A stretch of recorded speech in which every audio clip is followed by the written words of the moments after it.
The most common mechanical mishap that you're likely to encounter on the trail has nothing to do with your bike. It is, of course, a flat tire. They can be frustrating, and if you're unprepared, they can be a ride ender. Today I'm going to be sharing with you everything you need to know to be ready for a flat tire on your dirt bike, dual sport, and adventure bike. Stay tuned. Flat. These are the bare minimum items that I always bring with me that have me ready for a flat. You're going to need a pump. I just have this cheapy bicycle pump on Amazon. Works fine. You're going to need at the very least a front tire tube. This is a 21. You can stuff it in the rear if you really need to. You're going to need tire spoons, at least 2 of them. I have these Motion Pro ones that I salvaged off of the Titanic.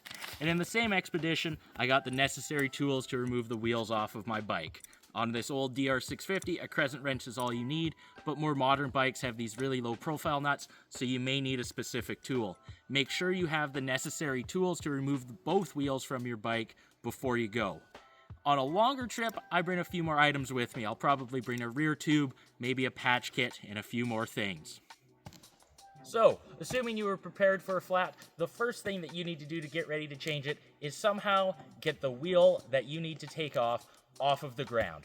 There's 4 primary ways to do this. The first way is just like I have here right now, and that is get the bike high centered on something such as a log, like this, a big rock, maybe even a concrete barrier, something like that. If you're riding in the forest, you can almost always find a suitable log to get that front wheel or the back wheel off of the ground. Alright, so the second most common method for getting your bike off the ground is going to involve using the kickstand and some sort of stick or something to kind of prop up against the kickstand here. So you can tell here, I'm using this random piece of log I found. That works. I've also used a stacked up pile of rocks, just a rock that was around. And some guys do carry a special tool that kind of extends, that allows you to do this. If you put it kind of by the foot peg, the back wheel will lift up. If you wedge it somewhere under the skid plate, that's going to lift the front wheel up. Alright, so my third method to get the wheels off the ground requires that you bring a ratchet strap with you. I bring these on every ride because they can be used for a whole bunch of things. And that you have a tree or a telephone pole or something like it accessible. First thing you need to do is get the kickstand of your bike up against the base of the tree on a root. The importance of that cannot be understated. What you then need to do is take your ratchet strap, go around the tree, and set it up as a choker.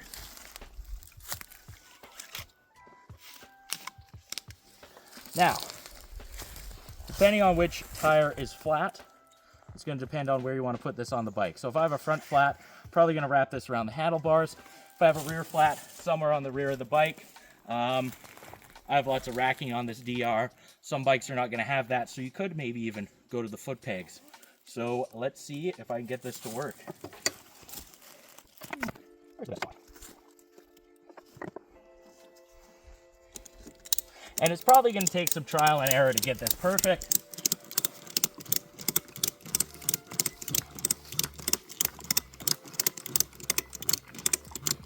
He says as he one-shots it perfectly. Just like that, rear wheel is off the ground, nice and easy. So I totally recommend bring a ratchet strap with you. It's useful for this and other things. Right.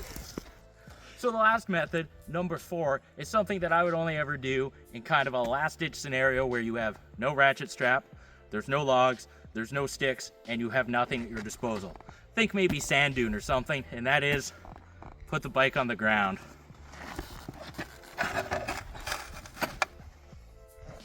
It's not elegant, but in a pinch this would work. Something you need to consider with this, you're probably going to leak gas, and you're probably going to have some oil migrate into your top end.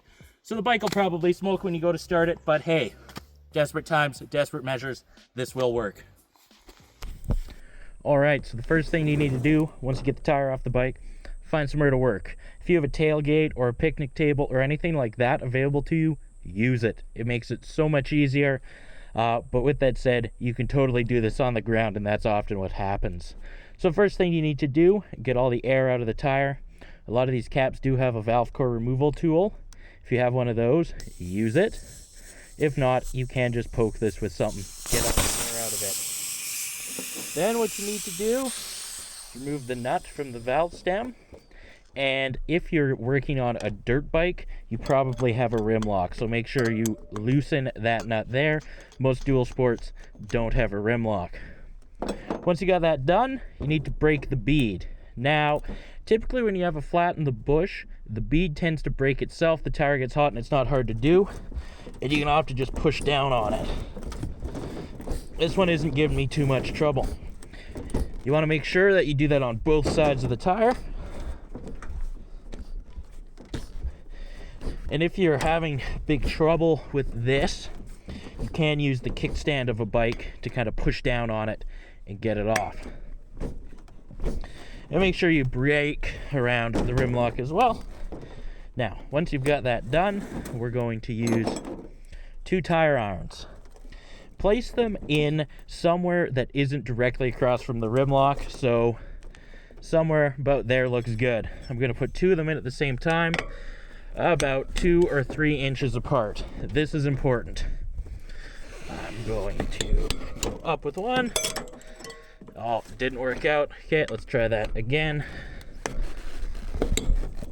About 2 inches apart kind of thing. There we go. Now, just remove one of them. Go over here a little bit. And where you want to put the iron is, if you look here, here the tire is out, and here the tire is seated in the rim. Somewhere in this range, there's a nice spot where the bead of the tire has a nice gap that you can click into.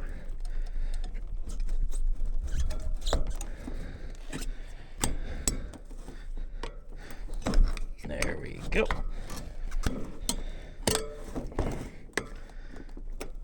And once you get it started, you can start to take larger and larger bites. But what's important is that you start off with really small ones and you put 2 in at the very start. There we go. Perfect.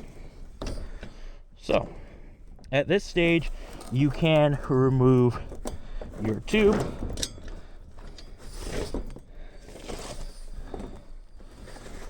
Just like so. Now, most guys will just shove a new tube in right now and hope for the best. Right now is the most important step. You need to actually figure out why your tire went flat. It could happen for a variety of reasons. Could be a pinch flat because you had too low tire pressure and the tube actually got pinched between the tire and the rim, causing a little puncture. More commonly, something goes through your tire, like a nail or something causes a puncture. Or maybe you got a sidewall slice, something like that. What I always do, especially out in the bush, is I will actually remove the tire fully from the rim, inspect the tire really good and the rim really good. That way, you don't put in a brand new tube and have it instantly go flat. So, what I like to do to fully remove the tire, flip it over, and then do the exact same thing on the other side. 2 in. And then a little over and up, and just keep doing that. And again, that's why you don't start the rim lock. So once you move a certain area across, the rim will fall into the tire.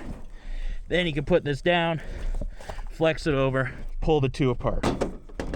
You want to inspect your rim really good, make sure there's no burrs or nothing in this thing that's causing it to go flat. This one's a little greasy, a little rusty, but not too bad. Then on your tire, you want to feel inside the entire tire and make sure that there's no punctures or anything in here that's going to cause any problems. Also check out the bead. Sometimes guys install these wrong and they get some cords poking through, and those will wreak havoc as well. This one looks really good. So now what I can do is get ready to put it back on the rim. So I always try to do as much as I can by hand. This one's going good.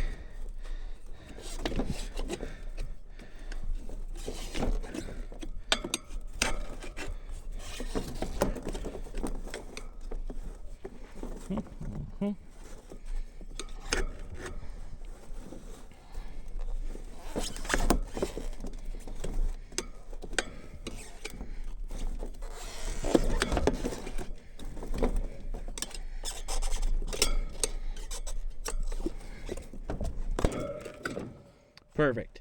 Now, if you have a rim lock, just make sure that you get the bead on the proper side of the rim lock. So I'll actually kind of take it off on this side a little bit.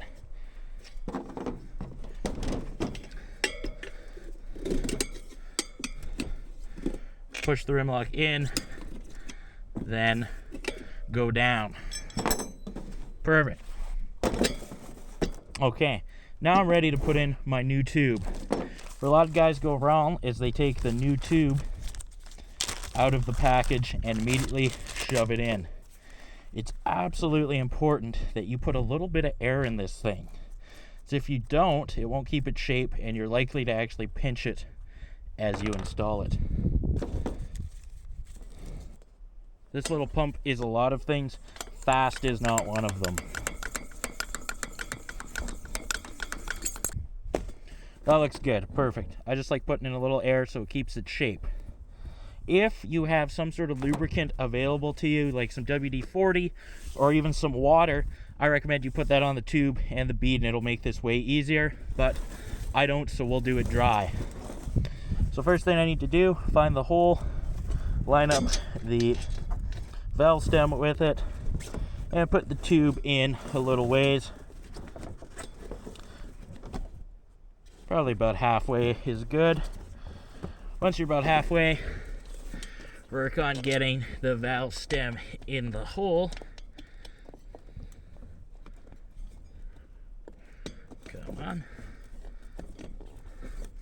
Once it's through the hole, put one of the nuts on it. Don't tighten it, but just put it on so you don't lose that valve stem. And my trick for the valve stem, stand towards the back of the tire, put your fingers in flat and work it in. If you have larger hands, you may want to get one of those valve stem snakes. I've never really liked them a whole lot. Alright, so once you get the tube in, run your finger along the whole way and make sure the tube is sitting in the groove of the rim and that there's no twists or nothing. This one looks good. So now what I'm going to do is start putting this bead on.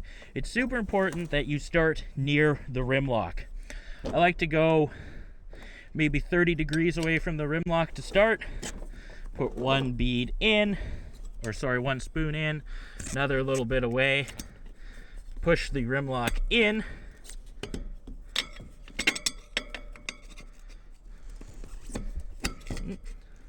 Took too much there. Okay, you can see I pushed the rim lock in, and now I'm just getting the bead in there. So now that I've got the bead in by the rim lock, I start working my way around. It's really important here is that you make sure that where you finish is not directly across from the rim lock. So I'm going to want to shoot to probably finish this tire around here or around here. Doesn't matter which way I go, so long as I'm away from directly across from the rim lock. So now I'm just going to start working my way across, and it's going to go super easy at the start here.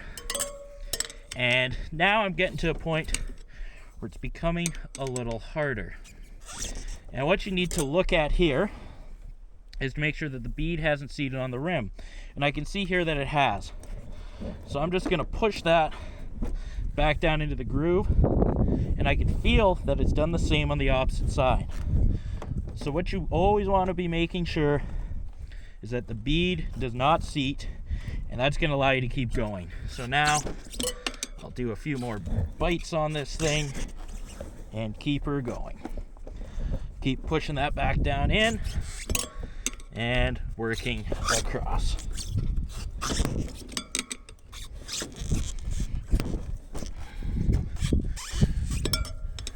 Now I'm getting to the point where I'm going to be taking really small bites, and I may even want to take some bites over on this side here. And if you're reaching a point where it's getting really tough and the bead looks like it's out, flip the tire over, take a look. And I can see it's seated here.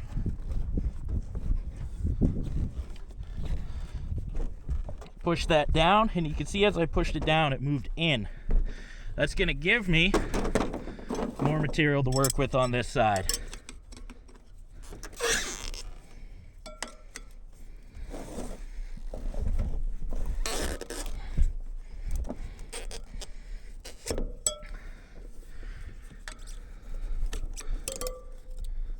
And a trick to get these spoons in, go in the middle really flat and kind of push up so you don't scratch the rim, then slide it over. Okay, I'm almost here. And you want to do really small bites until the end.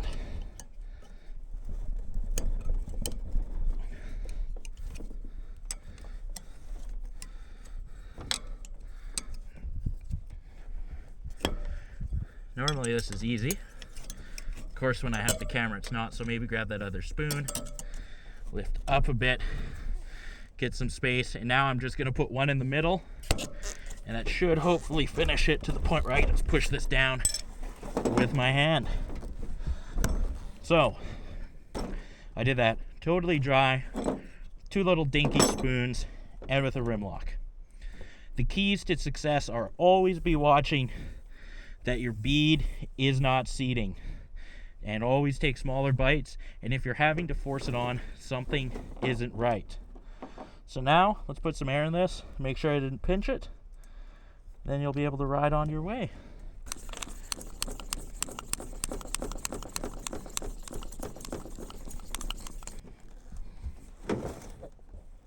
Yep, it's gonna take a bit, but once you get as much air as you want this, to finish off this nut on the valve stem, I never actually tighten, just leave it finger tight.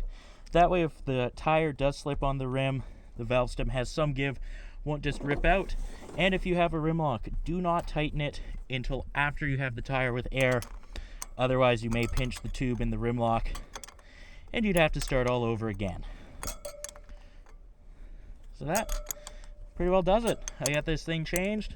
All I used is 2 spoons, cheapo pump, 12mm wrench, and whatever it takes to get the tire off your bike.